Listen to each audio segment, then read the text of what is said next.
প্রথমেই আমরা একটা ব্ল্যাঙ্ক ওয়ার্কবুক ওপেন করব। ব্ল্যাঙ্ক ওয়ার্কবুকটি ওপেন করার পর আমরা দেখছি আমাদের সামনে একটা ছকটানা খাতা, এবং এই ছকটানা খাতাকেই বলা হয় একটা ওয়ার্কশিট বা স্প্রেডশিট। এরকম ছকটানার স্প্রেডশিটই কিন্তু আমরা আমাদের বাসার পাশের মুদির দোকানের ব্যবসায়ী ভাইয়াদেরকে দেখি রেগুলার বেসিসে ওরা ওদের হিসাব নিকাশের কাজ করে, এবং বিভিন্ন ব্যবসাতে বিভিন্ন টাইপের customer data, input, ID, phone নম্বর এগুলো স্টোর হয়ে থাকে। তো পুরো প্রসেসটাকে যদি আমরা এখন ডিজিটালি চিন্তা করি, আমরা আসলে তখন একটা স্প্রেডশিট নিয়ে কাজ করি বা একটা স্প্রেডশিট প্রোগ্রাম নিয়ে কাজ করি।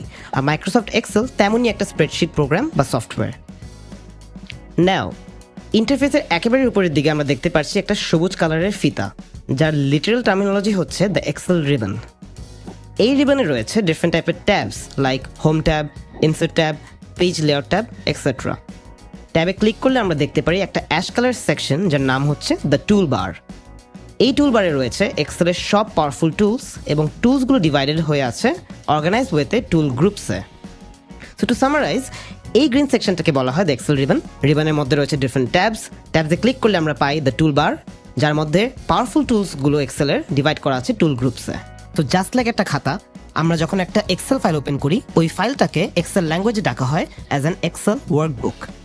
একটা খাতা বা বইয়ে যেমন পেজেস থাকে, একটা এক্সেল ওয়ার্কবুকে থাকে ওয়ার্কশিটস।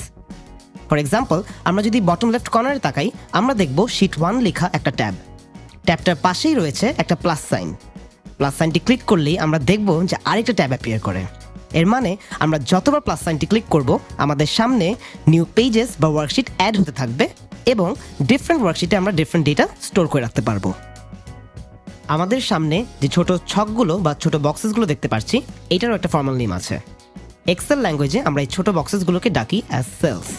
আর আমরা যখন একটা সেলকে সিলেক্ট করি বা লেফট ক্লিকিং দ্য মাউস, দেখবে সেলটার পাশে এখন একটা গ্রিন আউটলাইন চলে আসছে। এর মানে এই সেলটা এখন অ্যাক্টিভ। অ্যান্ড এই গ্রিন আউটলাইন সহ সেলটাকে আমরা আইডেন্টিফাই করি as an active cell, which means সেলটা এখন সিলেক্টেড। অ্যাক্টিভ সেলে যদি আমরা কোনো কিছু টাইপ করি, খেয়াল করে দেখো জাস্ট টুলবারটার নিচেই একটা হোয়াইট সেকশন আছে যেখানে সেম ডেটাটি অ্যাপিয়ার করছে। এই হোয়াইট সেকশনটাকে ডাকা হয় the formula bar. Formula bar use করে আমরা আমাদের অ্যাক্টিভ সেলের ইনফরমেশনকে খুব ইজিলি ম্যানিপুলেট করতে পারি। ফর এক্সাম্পল, আমরা যদি ফর্মুলা বারটাকে সিলেক্ট করে এক্সিস্টিং ডেটাটা মুছে নিউ কিছু টাইপ করি, দেখবে অ্যাক্টিভ সেলটা এখন updated with the new information. Hence formula bar আমাদেরকে ইজি অ্যাক্সেস দেয় আমাদের এক্সিস্টিং ইনফরমেশনগুলোকে ম্যানিপুলেট করার জন্য বা এডিট করার জন্য।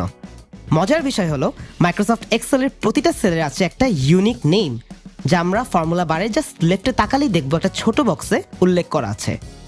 এই ছোট বক্সটার নাম হলো দ্য নেম বক্স। নেম বক্সে লেখা আছে C3। এখন C3 মানে কি?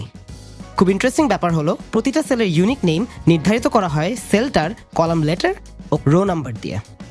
ফর এক্সাম্পল, আমরা যদি পাশের সেলটা সিলেক্ট করি, আমরা দেখব সেলটার কলাম লেটার হচ্ছে D এবং ওর রো নাম্বার হচ্ছে 3। এর মানে সেলটার নাম হলো D3। আরেকটা ফাইনাল মজার ফ্যাক্ট হলো, মাইক্রোসফট এক্সেলে আছে 10,48,000-এরও বেশি রোজ এবং 16,000-এরও বেশি কলামস। তো জাস্ট চিন্তা করো কতগুলো ইউনিক সেল নেম মাইক্রোসফট এক্সেলে এক্সিস্ট করে।